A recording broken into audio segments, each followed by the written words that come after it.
Mike Babchik here for Vox Sports and, of course, Westchester1.com. My weekly rant, as you're joining the little segment that could. Pac-Man Jones in the news once again. This, of course, is now the famous Tennessee Titans defensive back. This is a guy who was already comes out in the press and says, well, you know, I go to strip clubs, but I only go there for dinner. I only get a steak. I only get a little spaghetti meatballs. Pac-Man Jones, numerous run-ins with the law, and he's been suspended for the entire 2007 NFL season. Now I ask you, Pac-Man Jones going to the strip club for dinner, it doesn't make any sense to me. I mean, you're in New York, you got plenty of restaurants, and trust me, I've eaten at strip clubs before. The spaghetti and meatball buffet that's been out since 5:30 p.m., served by Mystic, is not something that I'm calling high-class food. Pac-Man Jones, suspended, needs to look for new work. He signed a contract with TNA Wrestling. This is a pro wrestling organization that, of course, has fake wrestling, fake violence, fake hits. Pac-Man Jones signs on with TNA, but the Tennessee Titans stepped in. They said, listen, Pac-Man, you can't wrestle. So what exactly is Pac-Man Jones going to do if he can't wrestle? Are we talking now fake wrestling, fake violence? How about some fake hitting? Pac-Man Jones made his first appearance this past weekend at the pay-per-view, and, well, he came out, said a few things, did a couple rants and raves, and then the screen cut to black. When the screen came back on Pac-Man Jones, he was knocked out. Was he even really attacked? Apparently, it's all allegedly.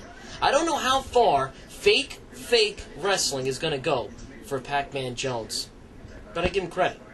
At least the guy came out and said, you know, the best place for a steak in New York? Penthouse Strip Club. I can't argue with that. Let's move on to other things now. Well, I got an email the other day. Thomas Jones, the great running back for the New York Jets, at least I have huge hopes for him to succeed in the future, to basically be the savior of the franchise. Well, I got an email the other day from a guy who really only emails me back and forth about Jets. That's it. That's all we talk about is Jets. I got the email from him. Subject, Thomas Jones. I start reading it. Thomas Jones injures his ankle, leaves the game in a preseason game this weekend. This, I couldn't tell you the amount of anxiety I felt from reading this top line. I grabbed onto the typewriter, I looked at the computer, did a couple stares, realized this could be the end. I just wanted to get to the end of this paragraph to find out what happened. It was like reading a book, if I ever chose to read one. It's more like, you know, reading the newspaper on the bowl. You just want to get to the end of the segment as quick as possible because you really don't want to be sitting there that long. So I jumped ahead to the bottom of the email, and there was Thomas Jones, okay, gets off in his own recognizant, and walks off on his own. It was quite a blow, quite a pass.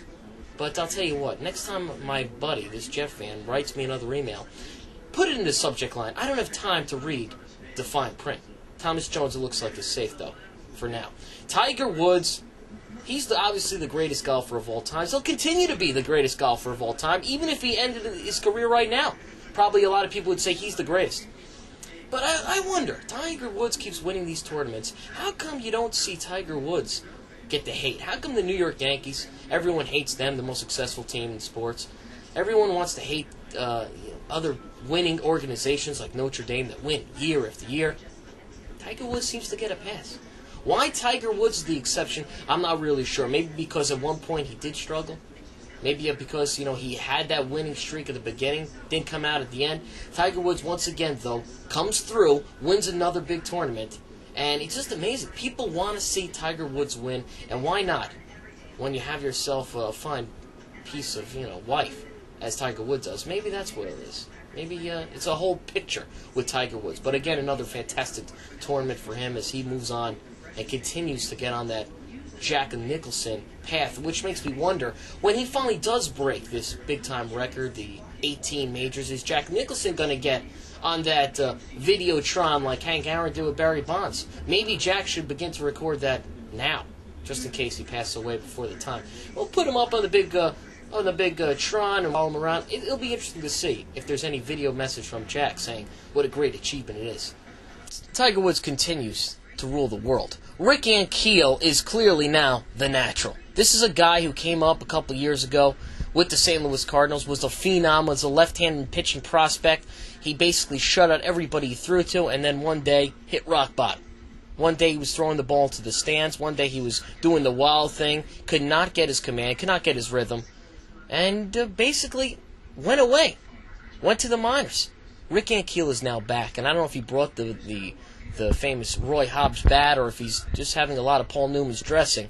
But Rick Ankiel is now unstoppable, a hitting force. He went from pitching prospect to home run hitter in the span of a couple seconds. The natural is back in sports with Rick Ankiel. One last thing, the world of racing, we don't touch on it much during the weekly rant, but NASCAR, I guess, is getting pretty big. I'll say this.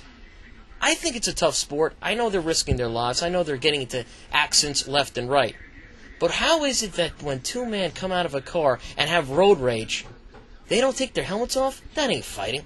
These two guys, Juan Pablo Montoya and, of course, Kevin Harvick, pop out of the cars. They get right in each other's mugs. They're wearing helmets. They got the gloves on. That's not too tough. Men, women, I don't care. If you're wearing a hat and you're wearing a helmet, you got gloves on, you can't be that tough. This segment was sponsored and dedicated to my girl, as you see from the picture in the corner. It's her anniversary. She's a good gal, and she's just hungry in that picture. That's why, she's got the chains on. Mike Babchik, Vox Sports, voxsports.com. Until next week, exit stage right.